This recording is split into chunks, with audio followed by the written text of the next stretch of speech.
your community radio for South Dublin. This is Dublin South FM.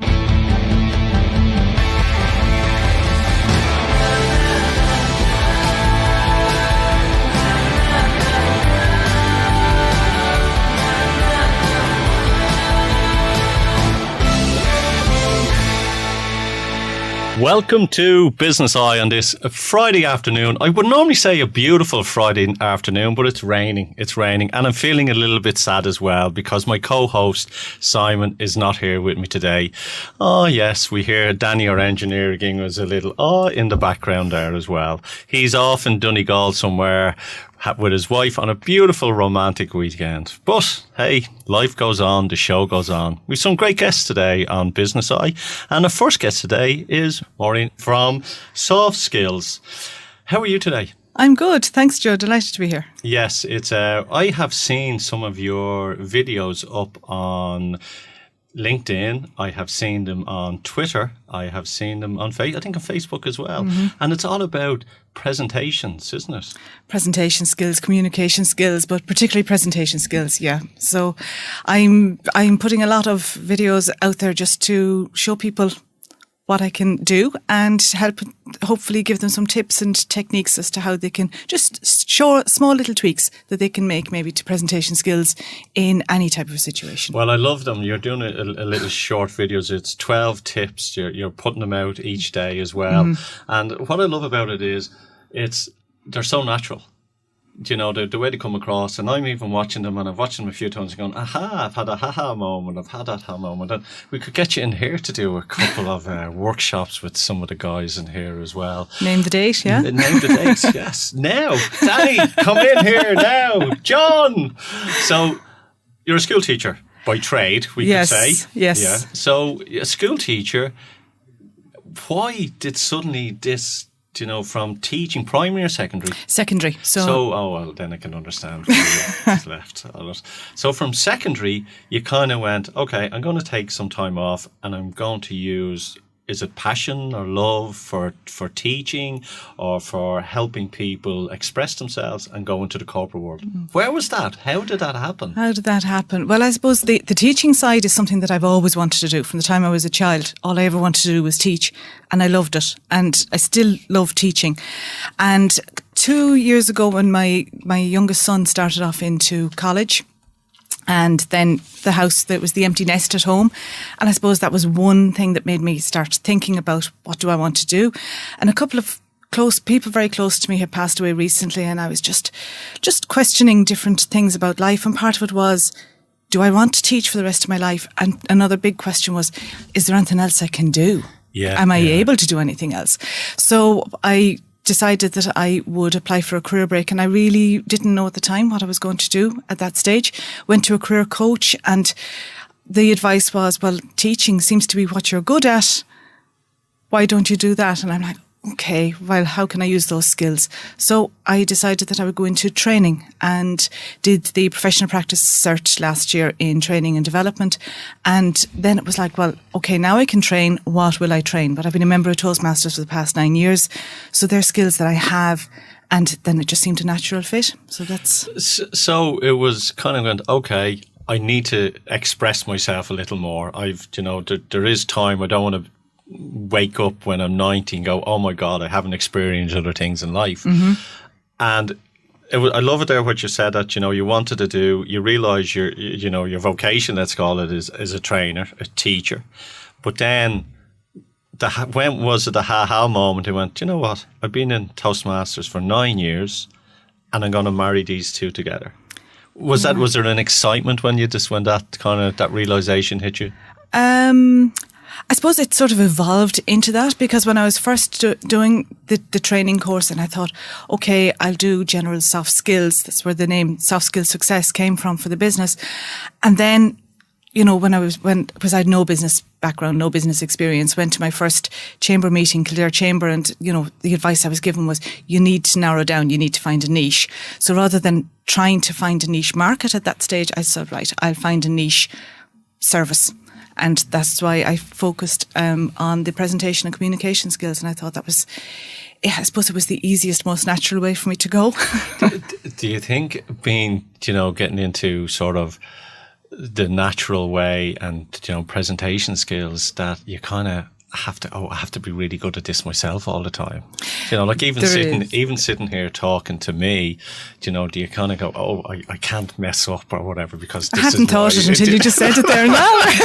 But that's what it is. There is a certain amount. I flip it around and I look at it as being an opportunity. So I attend a lot of networking events, and at those networking events, there's very often the 60-second pitch. So I see that each week as me having not just the opportunity to promote my business, but to really show what it is that I can do. And an example of that was I wasn't very long member of Kildare Chamber, and business each week gets the opportunity to do a 10-minute presentation on their business. And I went in and heard that the person who was supposed to do it wasn't able. And I said, well, do you want me to do something? And I gave a 10-minute presentation not off the cuff. I sat down for 5 minutes and I put it together. And that actually showed people in the room far better than anything I could have prepared what I was able to do, how I was able to deliver. And that's the type of thing, I suppose, that I've got skills to be able to do that. I'm sure it's a question that you get answered all the time, and I'm going to ask it anyway, is who's harder to teach, teenagers or adults? Which is more fun? Adults are more fun.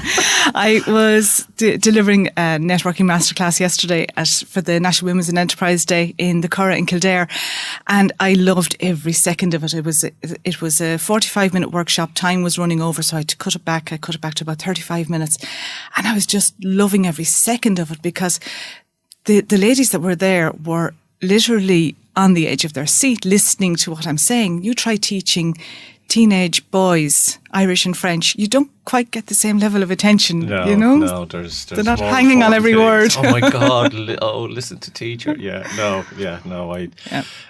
I would say that the adults respect, I think, which comes in. There's a certain level of appreciation. Very often from students, they don't realise until after they've left school that the effort that teachers are putting in and that it was genuinely for their good and that they weren't on their case all the time for the sake of just being on their case. Yeah. But I suppose adults are there and they appreciate it much more. Do you cringe sometimes when you go to, networking meetings or events and you hear people speaking?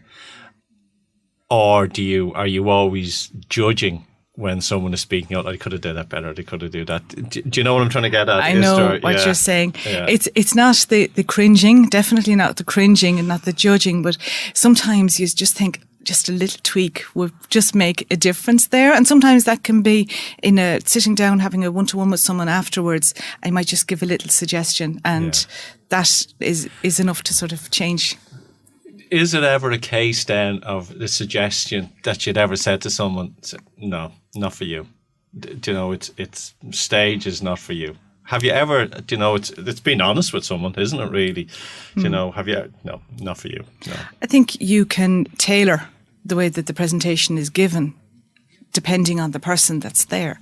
And for some people, it could be that they need to read all of their presentation out because they're just too nervous to stand and to be able to deliver it without notes. So then there's a way that you can manage that as well so that they can still try to keep eye contact with the audience by, there are different tips that you can use there. So if the writing is in large font and it's only taking half the page, it means that their head isn't dropping down so that the illusion is created of eye contact. Yeah. So that's Isn't it eye contact, I think, is the most crucial thing. I always, when I'm at an event or if I'm speaking at an event, I try to make contact with everybody in the audience because that is the human connection on it. PowerPoint, do you believe in PowerPoint? Do you disagree with PowerPoint or how it is used? The PowerPoint gets very bad press, very bad name, and it is the one thing that the most common question that people ask me on social media is about PowerPoint and use of PowerPoint. And an awful lot of people mistake the word presentation and doing a presentation with a PowerPoint. The two are almost interlinked as being the same thing. The first question that needs to be asked is, do you need PowerPoint? Yeah. That's first and foremost. If somebody's speech, presentation is very much story-based, then they're going to lose that connection by having PowerPoint, because even if it's just a picture in the background, people's attention are drawn to that. If you think when you're in the pub, even if the TV is down, it's over someone's shoulder that you're going to be watching all the time. So first and foremost is, do you need PowerPoint? Do some people use it as a crutch? Absolutely. Yeah. And you have people who say, oh, I need it for my notes, or that they want to give extra information to the audience. And if you're giving extra information to the audience on a PowerPoint, it means people are reading what's there behind you and they're not paying attention to what you're saying. So give it in a handout instead. Yeah, I remember when PowerPoint came out, and it was the beginning of PowerPoint. And I remember creating my first PowerPoint. I still have it actually at home. 89 slides. And I realised that it was the whole course that I had put on. This was going back, 19 years ago. So that's when PowerPoint probably was coming out. And I remember creating this on these slides, and I was kind of going, oh my God. And I'm looking back now and laughing. If I do use it now, I only use images. Yeah. And the images, because it's the visual part of it, where people, when you're thinking, and they might go, aha, the haha moment. I've seen people myself talk, and they have the slides and they're looking back at the slides to sort of read what's on it as well. So it's that tweak on it. Yeah, the PowerPoint, the key thing I'd say, does it help the audience better understand or better remember what you're saying? And if it doesn't, then you don't need it. Lose it. Yeah, lose it on absolutely. it. What about dress? Do you know, should someone dress in a certain way, or is it just... I know it's an unusual question. Yeah, I think you need to show respect for the audience. Yeah. And there's a guideline that's out there that you should dress one level up from your audience. So I suppose the thing is, it's bearing in mind who your audience are, what's going to be an appropriate dress code for them. You had your guest in here last week who was talking about dress and corporate dress and all of that, and what's suitable. Yes. Yeah. So, it's the same thing there. If you want people to connect with you and to listen to you, they have to see themselves in the words that you're using and the way that you dress. Yeah, and it's how you want people to perceive you. Do do they want to see you as, professional, or do you want to see you as a messer? I think that there is that line, and it's people want to do business with people that influence them. Absolutely, or want to be like you, or whatever it is as well. What would you say are the tips that someone who is starting off and they're not too sure on what they're doing and want to have a better insight onto it? Into talking in general. First thing, always, who is the audience that are going to be listening to you? What audience are you going to be speaking to? So whether it's at a networking event and you're doing a presentation that's there, whether it's to clients that you're doing a presentation, if it is, we'll say, an internal presentation that you're doing, who are the audience? What information do they have already? What information do they need to know? And just the minimum of what they need to know, because we feel we have to give information overload. People feel, I've got so much to say on this and need to tell everything. People don't remember it. That's great. Look, we're going to take a quick break and we'll be right back. I'm going to ask you a few questions on about overload. Your community radio for South Dublin. This is Dublin South FM.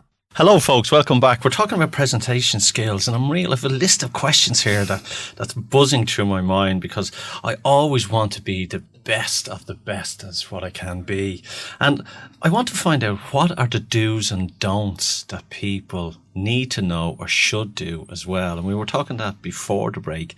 Give us some more tips on what people should do or not do. Okay, well, I suppose I had said about thinking about your audience and about not having too much information. So then try to have what your key message is. So what do you want the audience to take away? One sentence, what at the end of your talk that they're going to know. So, for example, Joe, you're doing your TEDx talk next week. So what you will have thought of is, what are the audience going to take away in one sentence by the end of this? But is there meant to be one takeaway? So you're giving me a finger there and saying one takeaway. Whoops. Or is there three takeaways that they should have? So, but if you in have one sentence, that's if you say, By the end of my presentation, the audience are going to have 3 key tips that they can use in their life, whatever. So, once you have it clarified for yourself, then it makes it easier, because if you've identified who your audience are, you've identified what your message is, then your next thing is, okay, what information do I have on all of this topic? And then you go through the information that you have and you say, what information is going to suit this audience to get this message across? So it's linking as well, isn't Absolutely, it? Linking yeah. between start, middle and end. Yeah. Is that where some people fall down, because they tell the beginning and they don't have that bridge that links to what the story is? I always start in the middle. I leave my opening until the end. So I try to have 3 points in what it is that you're saying, because our minds like patterns, and 3 is the smallest number that you can use to have a pattern. So it's good. It's easy then. It gives clear structure to what you're saying to help you remember it. It gives clear structure to the audience so that they know exactly what it is that you're saying. So the body of it broken into the 3 parts.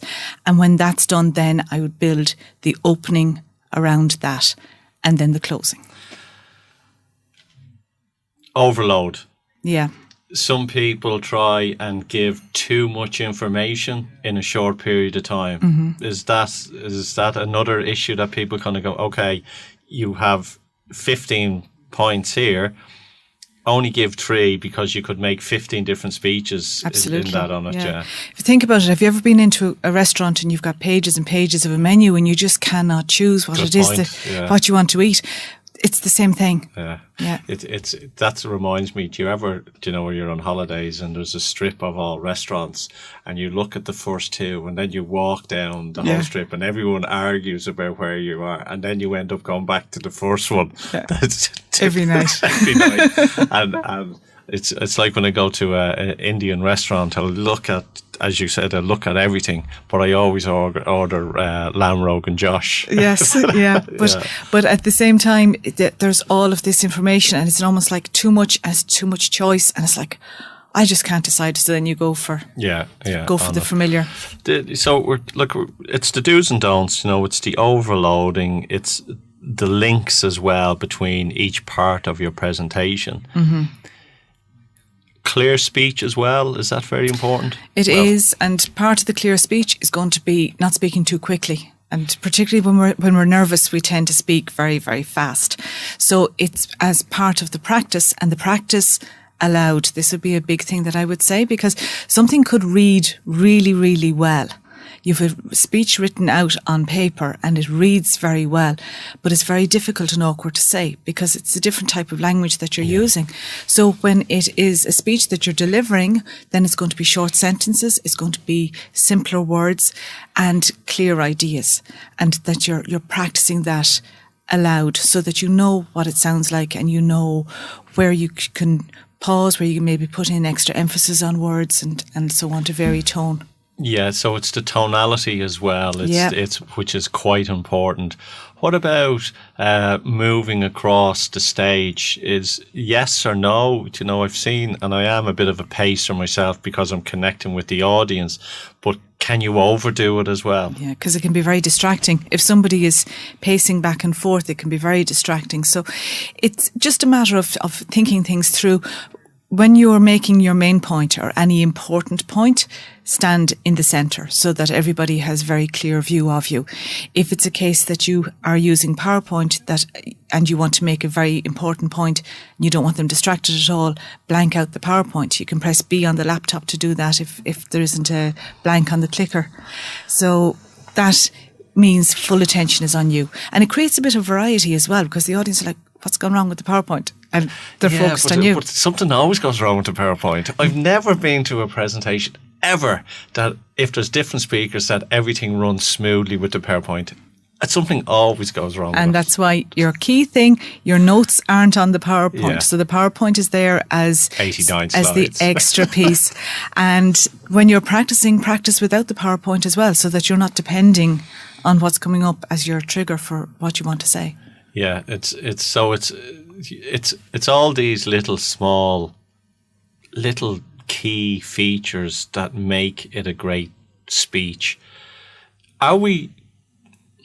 do we try and woo the audience for a clap, or are we trying to do it for them to have that ha-ha moment themselves? Like, is it, do you know, like click applause or inspirational?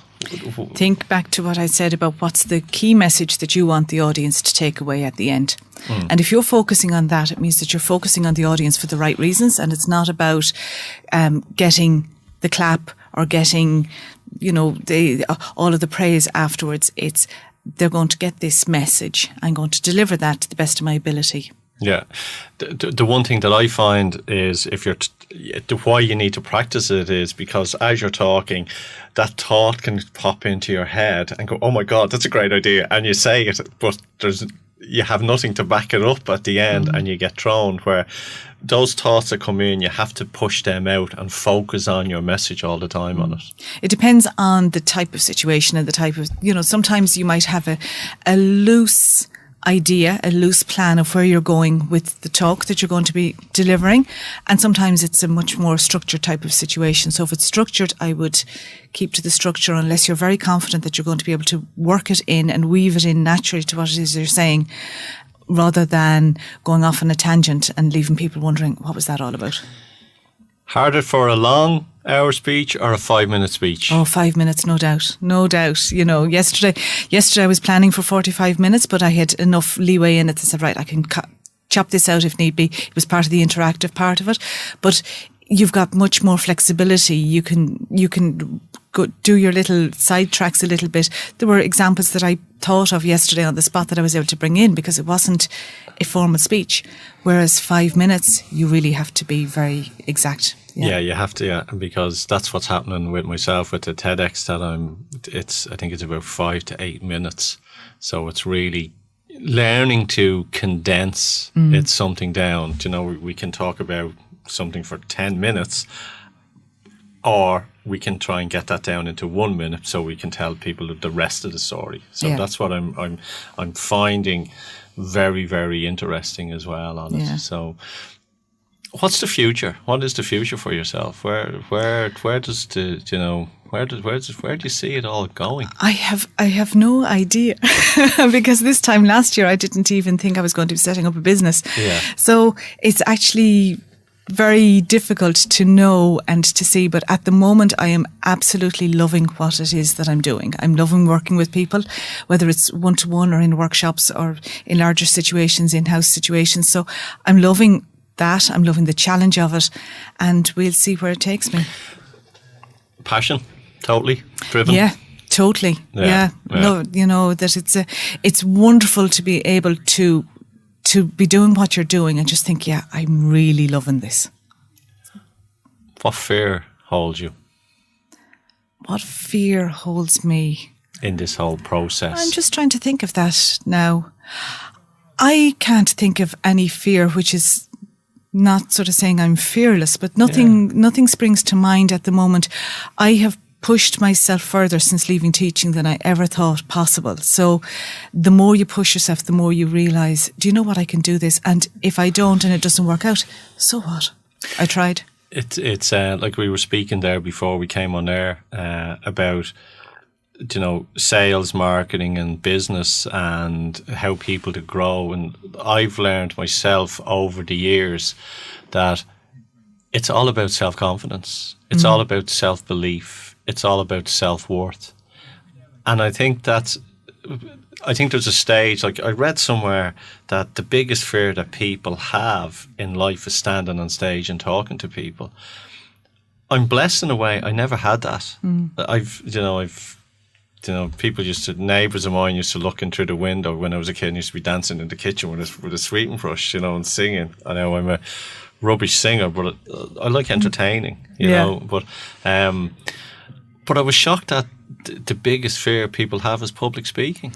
That's a misquoted statistic. Yeah, it is a misquoted statistic. Yeah, it was, and that's a whole other day's. It's a whole other day's discussion. As one of the points that I make to people with regard to using statistics in speeches and all that, to back them up and to check them and to make sure, because it's all over the place. People fear it more than death, but when you actually go and dig deep into it, people were given a list of fears. Apparently, I'm not 100% sure on the facts of this. They were given a list of fears, but there were things like drowning and death, but there were whole variations of death, and public speaking was one of them. So then it's like the 10,000 hours, becoming an expert.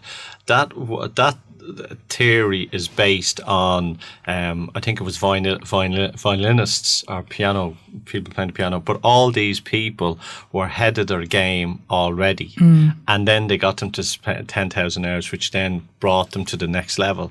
And it's that again, as it's, hang on, it's not really 10,000 hours makes you an expert. If you had someone who could never run, 10,000 hours wouldn't make them an Olympic runner. Exactly. So it's interesting on that. On it, but you said it there as well. Facts. We talk an awful lot about fake news. Mm-hmm. Do people need to really back up the statements that they're making, or can they get away with it nowadays? I don't think you can get away with anything nowadays, because if you throw out a statistic, someone can look it up on their phone, before you finished your sentence, they will know, and it's your credibility that's at stake. Yeah. Honest. So if you give a fact that's incorrect and you're stating it as being fact, then people are sort of saying, well, they don't really know what they're talking about. The world is ending. No, it's not, you liar. Yes, it is, I believe it. That's another day's story. Yeah, exactly. So tonight you are at an award ceremony. Yes. Yeah, tell us a little bit about that. So South Dublin Chamber Award, I'm a member of South Dublin Chamber and Kildare Chamber, and their South Dublin County Awards are on tonight in City West Hotel. So I have been fortunate enough to be shortlisted in 2 categories, so for the best networker and best startup business. Best networker. Yeah. That's impressive, isn't it? It's a lot of bad coffee. A lot of bad coffee. 3 or 4 cups of coffees a day. Yes. So that's it. You also some workshops as well coming up on presentations. So particularly on the next workshop that I'm running is on the 60-second networking pitch, because networking is a huge part for people going out and promoting their business and getting their business known. And a lot of people actually hate the 60-second networking pitch. So this workshop is specifically for that, and it gives the tools and a whole technique as to how to put together a range of pitches, not just one, so that they will go away being able to deliver a different pitch every week. Where is that on? That is on in the West Grove Hotel in Clane on Tuesday, the 12th of November. The tickets are on my website. And if someone wants to reach you on LinkedIn, where can they get you on LinkedIn? So LinkedIn, Maureen McCowen. I'm all over social media. So my videos that you mentioned there, I'm putting them up on social media, but they're also available on YouTube under the Soft Skills Success, the website softskillsuccess.ie, and you can follow the page on Facebook, Twitter. I'm Maureen McCowen, and I've just recently got into Instagram as well. So I need to pull back on all this social media. But yeah, they can blow you up. And an email address if someone wanted to reach out to you. Maureen at softskillsuccess.ie. Maureen, it's been a pleasure having you on to Business Eye. Simon would have loved to be here to get all the notes and all the information as well. I'm a great half hour. Loved it. Loved it. Thanks a million. And look, I wish you all the best in the future. Thanks a million, Joe. And talk to you soon. Right. Thank you. Broadcasting to South Dublin on 93.9. This is Dublin South FM. And welcome back to Business Eye. We have our second guest in today, and it's Robert Massey. Robert is one of the directors of Massey Brothers Funeral Home. People, I tell you, it's an unusual conversation to have on Business Eye, but as we know, funeral directors run businesses. And when we do think of a funeral home, we think of, unfortunately, death. We think of sadness. But would it be not better that to think of it as a celebration of someone's life? So, Robert, how are you? How you doing, Joe? Thanks for having me. I'm doing great, thank God. You look the part. Oh, well, thank you. I always say often in this job, it is all about first impressions. So you always have to give the best you can do. Yeah, it is about first impressions, and I know because of, I've had family members and myself who have passed away over the last couple of years as well, that it's one of the calls that people have to make when someone has passed away, and it's that call is, who do I call, and it's what is the reception that I'm going to get on that as well, because the mental stage that's gone through someone's head to call yourselves because of the death or the passing of a loved one needs to be sort of, okay, oh my God, I'm calling this because this is the end result on it. So, in saying that, you mentioned to me there that it is a celebration of, it's the person's celebration life. Is that the attitude or the mission statement that you have yourselves? Indeed. So honouring life is actually our mission statement, Joe. And again, honouring every aspect of that person's life. So doing your very best to highlight what makes each and every one of us individuals and makes us special. So again, whether that's down to hobbies, colours, flowers, music, we try and bring out all these aspects within the funeral arrangement process. But as you say, like, making that first call to a funeral director is a harrowing thing. It's a very difficult thing for the person who has lost someone. And again, they're very vulnerable at that stage. So the most important thing for us, the funeral director, is to instill confidence in yourself that you are the right person to look after these people, that you will make sure every avenue is looked after, every part of the process is looked after. And that's what we do as funeral directors. We from the moment that call is made, we look after everything. We take over, whether it's designing the service, arranging where the funeral will be taking place, arranging the afters where the funeral is going back to, arranging the music, the flowers, everything. But as a business, it's check and balances as a business, and how many funeral parlours do you have at the moment? So in Dublin City we have 9 funeral homes around the city, and they kind of vary from north to south, from Blackrock to Temple Oak to Clondalkin to Finglas. So there's a lot of spinning plates there. There is. So again, we're lucky to have a great team of people, and people who really care about the job that they're doing. I'm actually one of 5 family members in my business. So I've a sister involved in the business, and I have 3 brothers. Yeah. So again, now it's not all about our family. Of course, we've got some great people in our teams, in our funeral homes, who have come into the business through past experiences, and they love the work that it involves. They love looking after people, and it is a very caring position that we hold, and looking after people is what we do. Yeah, like I'm sort of trying to visualise it, the Monday morning at the funeral home, and is it a case of, okay, we've got our lists here, and we've got Mr. Jones and Mrs. Murphy, and we have from this, and the calls are coming in. The system must be very rigid. Well, it has to be, Joe. Yeah. There is obviously a protocol in place that you have to follow, because God forbid making a mistake on a funeral is something that would be unforgettable, and that's something we cannot do. And thankfully, very few and far between mistakes happen in our business. Again, you want every memory about the funeral to be a positive one, and and that's it. It's this is something that you can't really screw up. No, really that's and it. truly, that's it. I suppose for us, it's how do you want your loved one to be remembered? The funeral, and that's the lasting impression you would leave as someone who has passed away. So you want it all to be positive. See, my whole intake of dying may be slightly different from everyone else's, or some people. Like, I believe that when I am going to die, I have this vision of going, okay, right, I'm rubbing my hands and going, right, I'm out of here. I'm going up to see what this was all about. Yeah.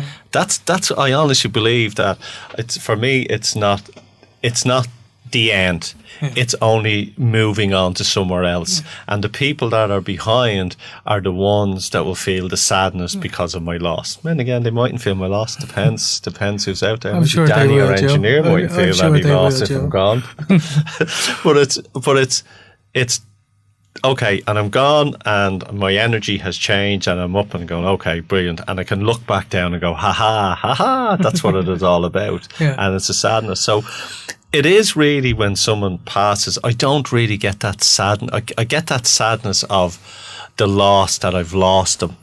But a part of me also is celebrating, because now they're going to be in that place where answers can be answered that they couldn't get answered here on earth. Yeah, that's a very interesting way to look upon it, and I'm glad you touched on it, because we are all so different, and that's one thing. Time and time again, no two families are the same, no two people are the same. So, bringing out those unique parts in everybody is so important. And again, you obviously show no fear in death with having that belief system. No fear, and that's a brilliant way to be. It's a very powerful stance to have. And again, for someone like you, maybe it would suit you, because there's a lot of people out there now who are planning their own funerals. Because again, their beliefs may have changed, or their wants may have changed, or maybe they've come separated from loved ones and families, and they haven't necessarily put their wishes down on paper. So that's something we're doing quite a lot of at the moment, is planning people's funerals well ahead of their time. That's totally. There we go. You could make a really interesting funeral, Joe. Do you do elephants? Have you got elephants on your list? There's no such thing as no in our business, Joe. That's for sure. The big thing that what I'm fascinated at as well is these pods now that you can get yourself put into, where a tree can grow out of. Yeah. Are they happening in Ireland at the moment, or is that just something that hasn't reached here yet? No, it has. It has reached here. And again, people are slow to try new things. There's all sorts of options available to people, whether you can get your ashes put into a firework if you like, and really? you can let that firework off into the sky and away you go. But there's options where people would go out and rent a boat and take their ashes out into the middle of the sea. And so again, it's just whether or not you're open to that, or whether, I often find, whether you're asking the right questions, but more so whether we're asking the right questions as the funeral director, and not following a set script all the time. It's really bespoke, isn't it? No, it is, because like 10, 15 years ago, Joe, every funeral would have been more or less the same. They followed the same process. They followed the same pattern. They went to the funeral home. They went to the church that evening, church the following morning, and on to the cemetery. But that's happening less and less as time goes on. People are moving away from those secular funerals and those religious funerals, and they're doing more celebrations in different venues. Yeah, so that's I wouldn't say that's the driving factor. Of course, burial space has become quite expensive in certain areas in Dublin, and cremation is an affordable option. But then again, some people have a fear of burial. And don't have a fear of the cremation. Going back to the 1800s, late 1900s or early 1900s, people were buried with bells attached to their fingers. Just in case. Just in case they woke up. You know the stories about the scratching. And, so those fears are still very much so alive in a lot of traditional people. So again, one way to move away from that is to be cremated. Yeah, I'm afraid of waking up, but you can burn me alive. God. But it's one of the old traditions as well. It's probably phasing out is the horses. Yes.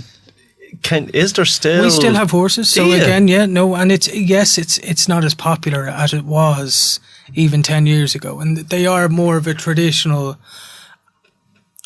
They are related to the traditional funeral type. But again, listen, we have a motorbike hearse. We have a motor hearse. We have the horses. So again, it's trying to give every walk of life that option that they lived by. There's still inner city, Dublin 8.